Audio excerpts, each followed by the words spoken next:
And with that, I'll take your questions. Zeke. Thanks, sir. First on that immigration announcement, does that legislative framework you said is a permanent solution for DACA, does that include a path to citizenship for the recipients? Well, if I told you now, it would kind of take away the fun for Monday. We will, again, as I said, be rolling out some of the specifics of the framework of that legislation that we'd like to see on Monday. I'm not going to get ahead. I'm not going to go any further than we have in laying out the principles we already have over the last several days. And separately, you mentioned the Davos trip. Secretary Mnuchin made some news over there earlier today when he said that when he supported that he was pleased to see that there was a weaker dollar. That was a break from previous Treasury secretaries. Does that reflect accurately the president's view of U.S. currency? Look, currently we have a very stable dollar because of how well the U.S. is doing, and it's as powerful as it's ever been, and therefore it's the reserve currency of the world, and that's the official position of the White House. Celia? It's not so the White House prefers a strong dollar versus a weaker dollar? Again, we believe in free-floating currency. The president's always believed in that, and we have, like I said, a very stable dollar, in large part to how well the U.S. economy is doing right now. Cecilia? Does the president make a habit of asking career government officials their voting habits? Not that I'm aware of, no. Did he ask Andrew McCabe how he voted? Look, the president and Andrew McCabe have had limited and pretty non-substantive conversations. I can't get into the details of what was discussed. I wasn't there. There are widespread reports of his retirement. We're making sure that we're focused on the FBI and DOJ is serving all Americans fairly and efficiently, and we're going to move forward from there. That's kind of a yes or no question. He did or didn't ask. I wasn't in the room. I don't know what was discussed. I know he didn't ask me, so I can tell you that. Pamela? But does the president trust the FBI and the people who work at the FBI? He certainly has 100% confidence in Director Wray, and that's why he put him there. He feels like he is the right person to lead the FBI. As I've said many times before, he has confidence in the rank and file members of the FBI. We're not going to let a few bad actors tarnish the entire group.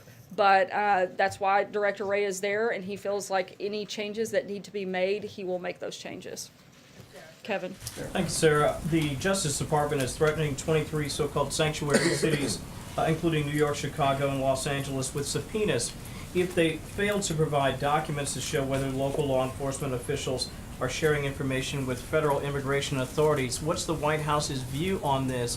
And the fallout from that appears to have affected the attendance of some mayors to today's event. If you would comment on that, I appreciate it. The White House has been very clear that we don't support sanctuary cities. We support enforcing the law and following the law. And that is the Department of Justice's job, is to do exactly that. And if mayors have a problem with that, they should talk to Congress, the people that pass the laws. Department of Justice enforces them, and as long as that is the law, the Department of Justice is going to strongly enforce it. How will that impact the White House's relationship with some of the larger city mayors in this country with whom this White House is pledged to not only work hand in hand on some major policy issues, in particular with infrastructure? Look, we would love to be able to work with these mayors, particularly on issues like infrastructure and other things, but we cannot allow people to pick and choose what laws they want to follow. If we have a country with no laws, then nothing matters. So we cannot allow a few individual people to decide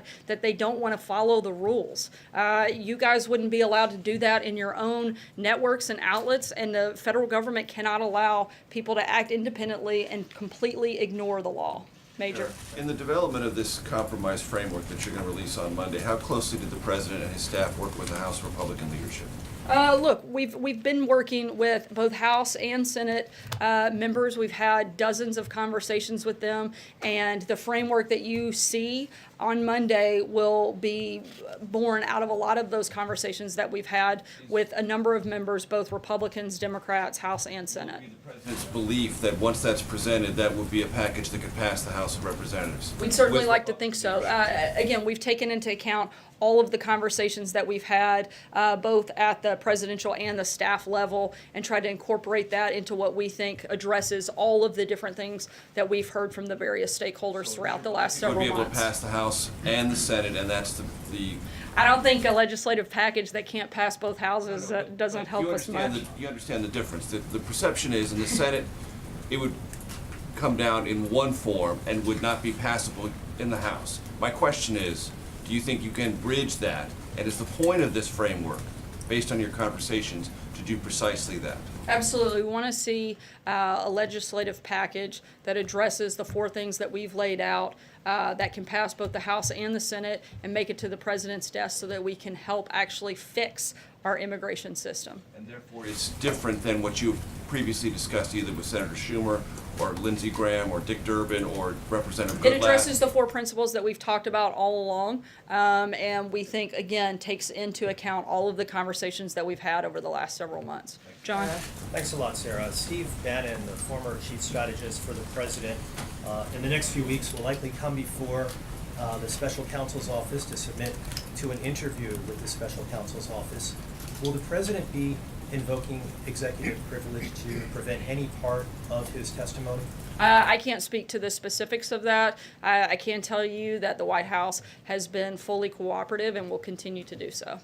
The privilege of executive privilege is one that only the president can invoke, and as you may recall, he did not invoke it for when former FBI Director James Comey testified before the Senate Intelligence Committee.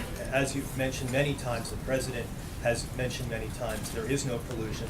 I'm glad you guys are starting to echo that too.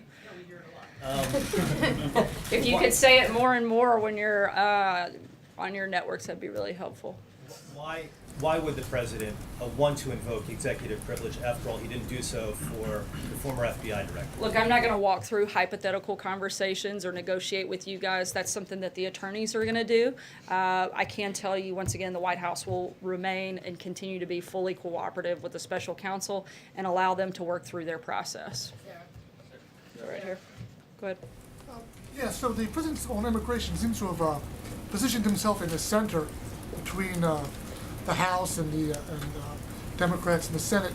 The Democrats seem to be moving further left and pulling bait and switch on border wall funding. What is the benefit of the president being in that position as negotiations move forward?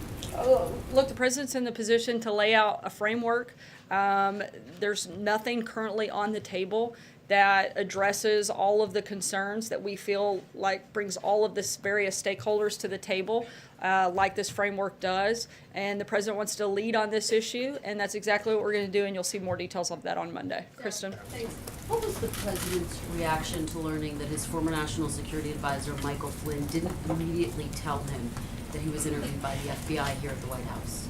Look, as you know, I'm not going to get into the details of anything on this case. If you have specific questions on that, you'd have to reach out to the special counsel. Frustrated by that? I haven't spoken to him about that specific Last time issue. is he spoke with Michael Flynn?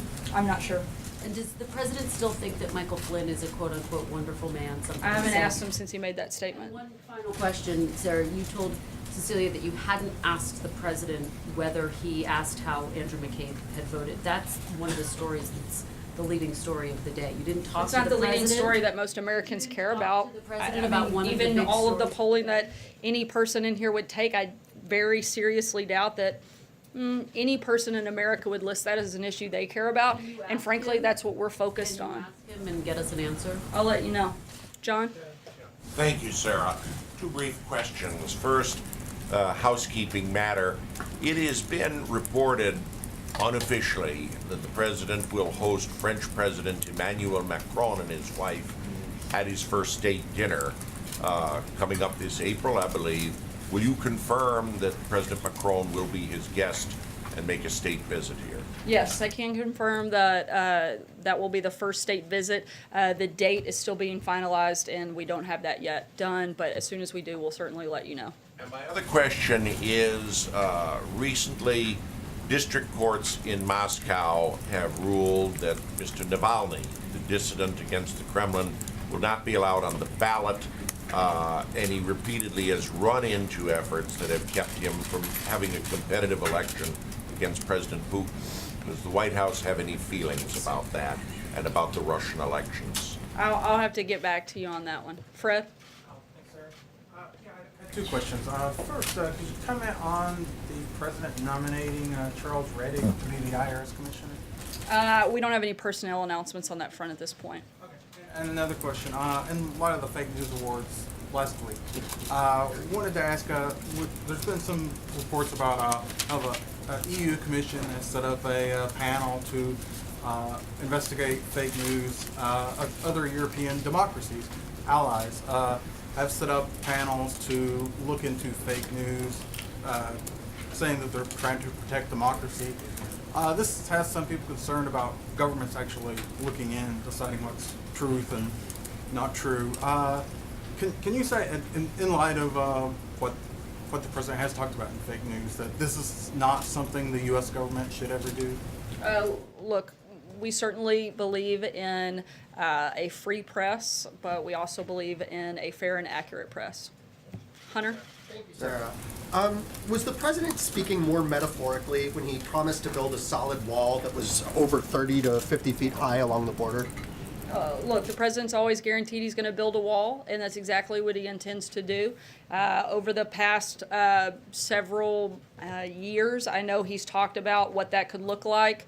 In some places, we have natural barriers that you don't actually need the wall, and in other places where it is desperately needed as determined by law enforcement officials and DHS, that's where we would put the wall.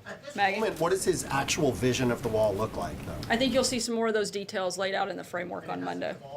From the 30 to 50 foot physical barrier? Again, you'll see some of the details laid out on Monday. Maggie? Thanks, Sarah. The president has said repeatedly there was no collusion between the campaign and Russia. Can you define what he means when he says collusion? Is he talking about meetings between officials? Is he talking about information exchanging hands? What does that Look, I think mean? the accusation against the president is that he had help winning the election, and that's simply untrue. The president won because he was the better candidate, because he worked harder, because he had a message that America actually cared about and believed in, and came out in a historic fashion and supported and voted for him. That's why he won. It wasn't because of some made-up hoax that has been created to delegitimize this president. It's because he was the best candidate at the right time that America wanted to see, and that's why he's in the Oval Office today. Sarah, just to follow up, does he think that the reporting from the intelligence community saying that there was hacking that went on done by Russia, does he rejects that? Or does No, he accept- he's addressed that, but that doesn't mean that he participated in it. I think those are very different things. Stating the existence of something happening is very different than having helped make it happen, and you can't conflate the two. And I think oftentimes that's what individuals are trying to do. Right. Does he mean that about himself or about campaign officials? When he says collusion between the campaign, does he mean himself or does he mean that no one on his campaign could have known anything? Look, I think he's stating for himself and to anything that he would be a part of or know about or have sanctioned, but that would be something that, again, I think he's very clearly laid out. He and his campaign had nothing to do with. Roberta.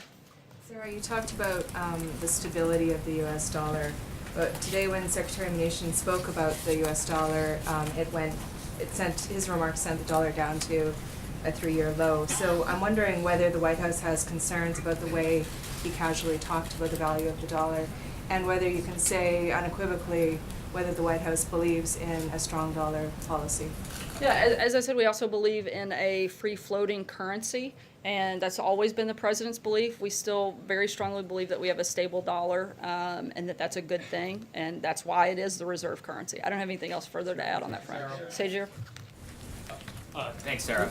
Does the White House still maintain its commitment to Representative Meadows and to Senator Tom Cotton that they would have a consultation and sign off on any bill, and were they consulted in this legislative hearing? Again, we've been consulting with both of those individuals as well as a number of other members of Congress and incorporated a lot of those thoughts and ideas into this framework that you'll see on Monday. Take one last question, Peter. Sarah, let me ask you. On Tuesday, it was a high school in Kentucky. Monday, a school cafeteria outside Dallas, a charter school parking lot in New Orleans as well. There have been 11 shootings at schools in the first 23 days of this year. In October, after the Vegas shooting, you said it was an unspeakable tragedy from that podium, said it was a day for consoling survivors and mourning those who we lost. But you said there's a time and place for political debate. What has the president done in the time since October to try to prevent any of these shootings from taking place? Look, I think first and foremost, to recognize that any loss of life is incredibly sad, and any shooting at any school across this country is something that should never happen. Students fearing for their lives while they're attempting to get an education is unacceptable. Certainly in this administration and by this administration. The president believes that all Americans deserve to be safe in their schools and in their communities. We've had 2 years of increased violence prior to the president taking office. We've tried to crack down on crime throughout the country. The president instructed his administration to make the recent crime wave a top priority. Some of the things that they've accomplished in that process and been focused on is they've charged more defendants with violent crime offenses than in any year in decades. They've charged the most federal firearm prosecutions in a decade, and they've convicted 1,200 gang members and took down numerous drug trafficking organizations, all in an attempt to help create safer and better communities and certainly safer schools. Thanks so much, Wait, guys. Sarah, to be clear, Sorry. you said, we all agree that we want students to be safe at schools. That's not in dispute. And we all agree we don't want there to be crime. But what is the president specifically doing?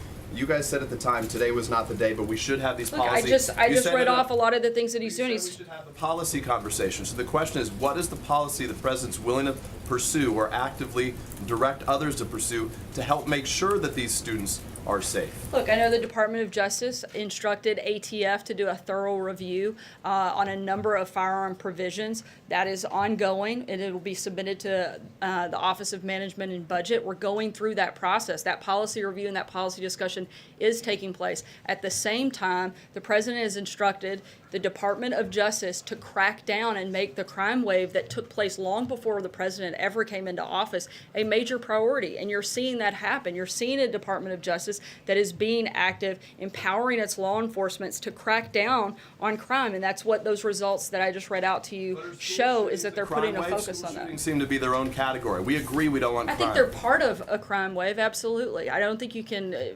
completely separate the two. They are a part of domestic violence, and I think that it certainly would be part of a crime wave that we are focused on addressing, and you can see some of the things that we've done since taking office. For the nation and tell Americans how he feels about this issue and try to do what he can with the bully pulpit I to think help. he has, Peter. I mean, to sit there and question, I'm sorry, hold on. I was polite and let you finish, I'll but listen. let me be very clear on this. The fact that you're basically accusing the president of being complicit in a school shooting is outrageous. It's his advertisement that accuses the Democrats of being complicit on a different topic. I'm not accusing the president of anything. Ignoring I'm the fact concerned of the about safety and students in America security and of wanna our know what he's gonna borders do. is very different. The president has been very clear and instructed the top law enforcement agency in this country to crack down on crime and to do everything they can to prevent these types of things. We've talked about it here numerous times, and we're going to continue moving forward in that process. Thanks, guys.